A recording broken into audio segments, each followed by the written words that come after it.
Assalamu alaikum, second year. Last time I told you about the auditory pathway and all the pit stops it made on its way to the auditory cortex. And I also told you not only where this auditory cortex is located, but also to where it is extended.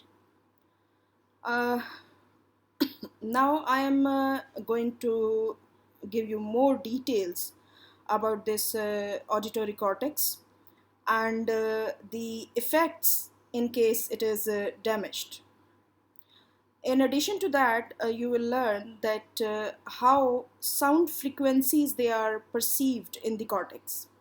And it has everything to do about the tonotopic maps we are going to discuss. And in the end, I will tell you how the direction of sound that is determined. So let's start with the remaining portion of the auditory cortex.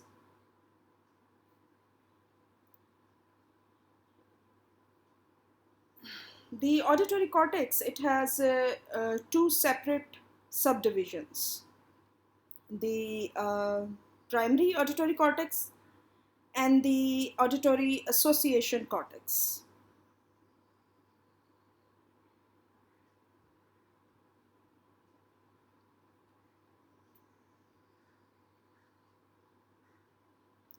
Now, let's talk about the uh, inputs that which areas they provide the inputs to these two parts of the auditory cortex. The primary auditory cortex that is directly excited by the projections from the medial geniculate body, while the auditory association area that is excited secondarily by the impulses from the primary auditory cortex as well as from the thalamic association areas.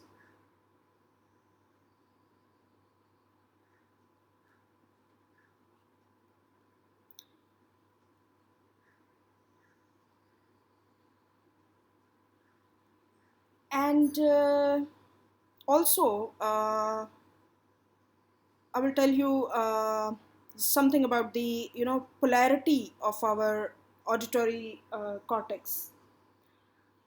The auditory cortex of one side, usually the left side, that is more concerned with the hearing language, while the other that is concerned with the other types of sounds.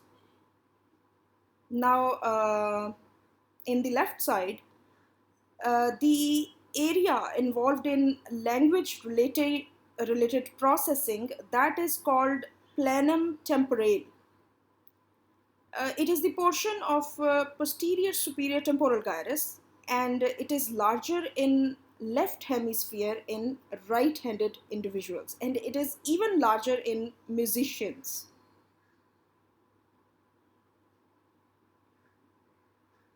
And then I tell you the functions of auditory cortex, which you need to jot down.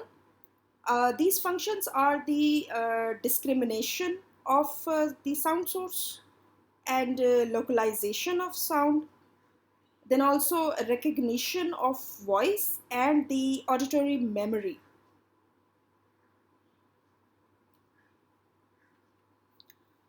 And now I will tell you something about uh, uh, the interesting neighbors of our auditory cortex. So let's explore. Uh, there are numerous cortical association areas which surround the primary auditory cortex. And these areas are vernix area, the angular gyrus, and Broca's area. The vernix area is present on the left side, and it is a neural substrate for the receptive language. This vernix area, this is also called area 22. Now, just posterior to this area 22, in the inferior parietal lobe, there are angular gyrus and the supramarginal gyrus. And what are these for? They are to integrate the auditory, somatosensory, and the visual information. And then comes Broca's area, and that is for expressive language and the perception of musical syntax.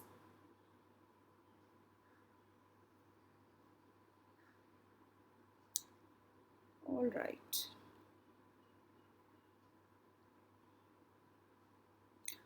So, what are the functions of auditory association area, which is the subdivision of your auditory cortex?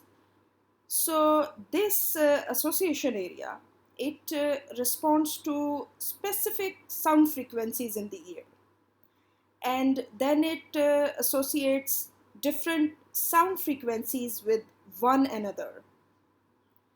It also associates sound information with the information from other sensory areas of the brain. And why this auditory association area is important? The parietal portion of the auditory association area, it partly overlaps the somatosensory area. And this overlap, it provides easy opportunity for the information association.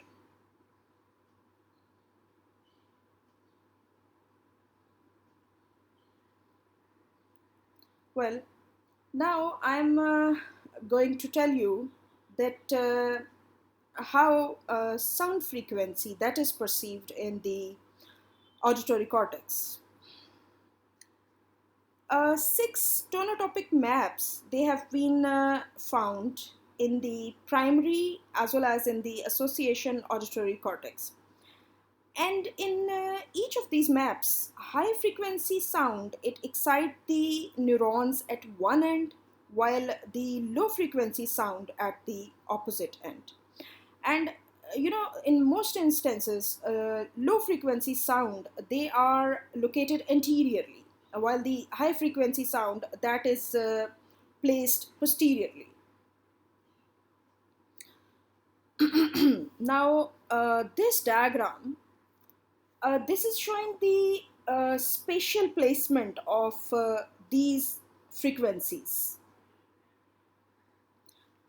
There are other tonotopic maps also in addition to these maps, and these maps, they determine other features of sounds, because the earlier map which I told you, that was for determining the sound frequency, but other maps, they are for analyzing some other features of sounds, such as the direction from which the sound is coming, or for the sudden onset of sound, or say special modulations of sound. For example, we say what is the difference between the noise or the pure tone.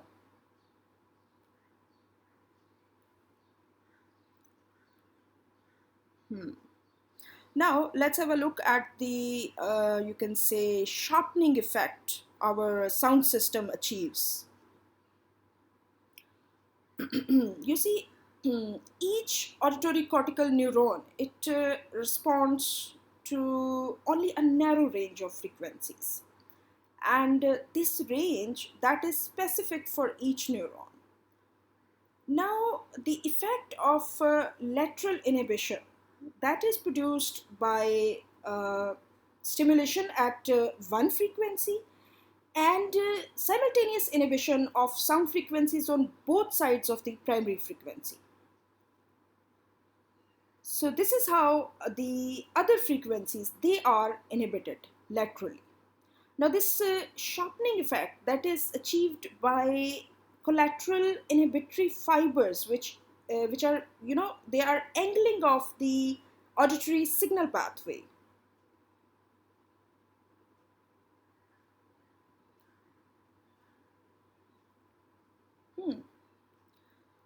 Now, we are going to go through one of your university questions. So, if you were not listening earlier, now is the time to tune back in.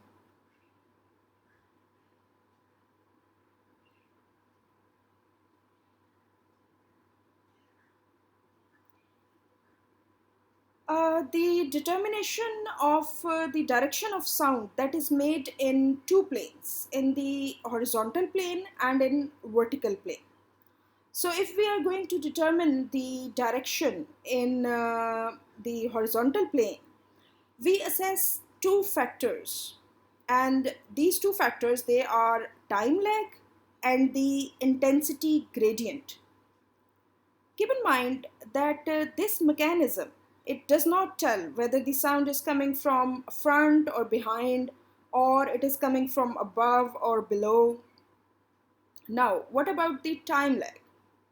You see, the time lag between the entry of sound into one ear and its entry into the opposite ear, that is going to determine the direction of sound.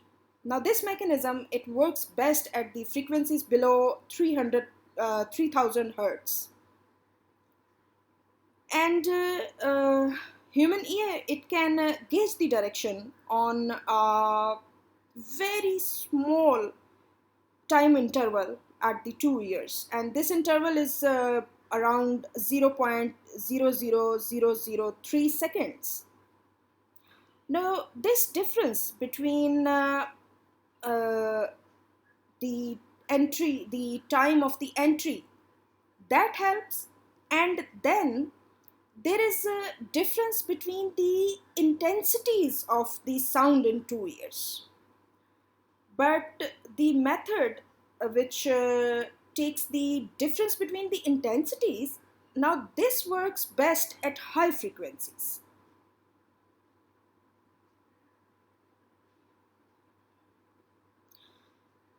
Neurons which receive input from both the ears, they respond maximally or minimally when time of arrival at 2 years, that is delayed by a fixed period. And this fixed period, it varies from one neuron to another neuron. So this is how the direction of the sound that is determined in the horizontal plane. Now what about the vertical plane? In the vertical plane, the direction is determined by the number one, position of pinna, and then by the folds of pinna.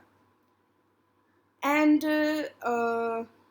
these factors, they work well with 1 year or with 2 years. So covering up the pinna, that will eliminate this capability.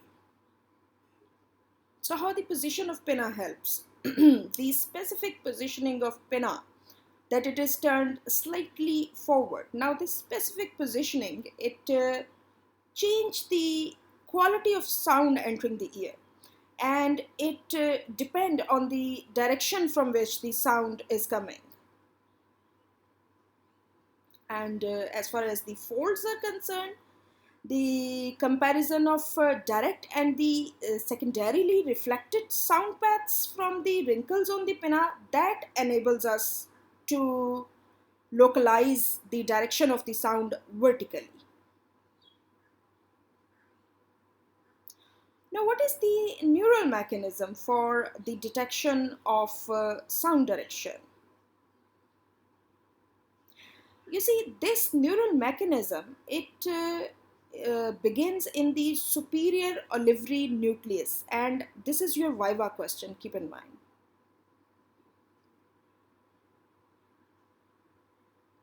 Now, we will look at the effects in case the auditory cortex, it shows damage. So the damage could be unilateral or it could be bilateral. If both the primary auditory cortices, they are destroyed, then one's sensitivity for hearing, that is greatly reduced. There is a loss of the ability to discriminate different sound pitches and different patterns of sound. And also, there is loss of ability to relearn how to discriminate. Although a crude reaction to sound, that is not lost.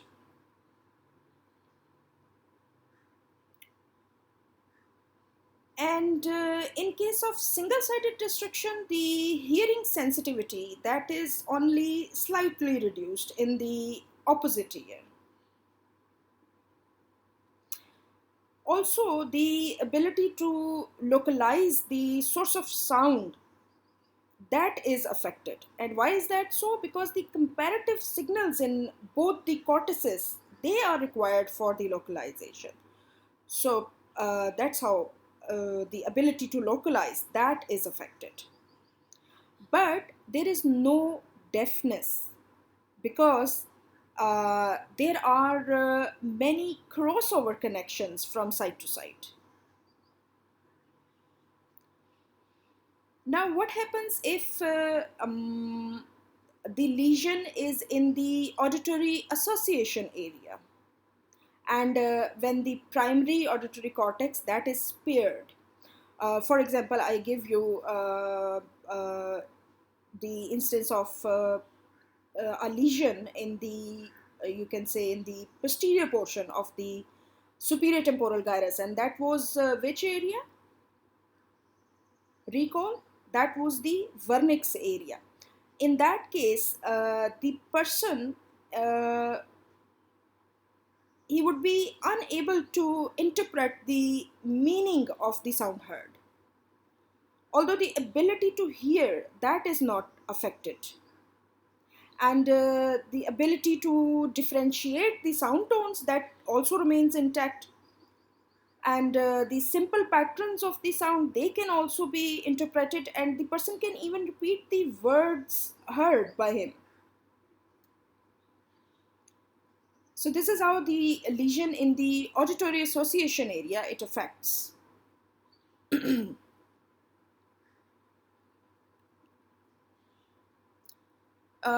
Now let's take a brief look at the concept of auditory plasticity.